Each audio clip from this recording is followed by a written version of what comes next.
Kasi ang ganda ng mga lovebird ng kumpare ko. Madali kasi ito. Bago ko nang tawag doon Yan, kay oh. Ate Soli. Nakakatuwa, Ako, guys, oh. Ate Soli, sabi na, tama. Alaga niya yan. Oh, ito pa. Oh. Sabi mo, Anak na nila to? kaya mo ako, paano ka? Siyempre. Ito magkaparis to. Ito kasi binigay lang yan.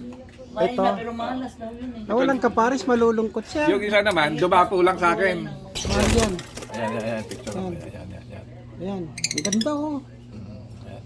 Parang yung ganyan ang mga alaga ng kasama ko sa PLDT. Magaling din dyan.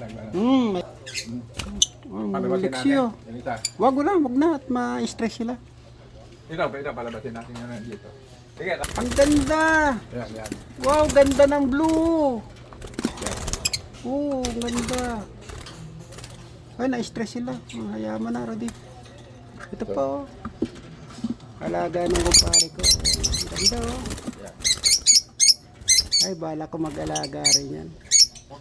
Ayun, kita nyo naman, gaganda ng lovebird. Tingnan natin kung makakakuha tayo arbor ng isang pares. Ganda! So, ganito lang po, paalam.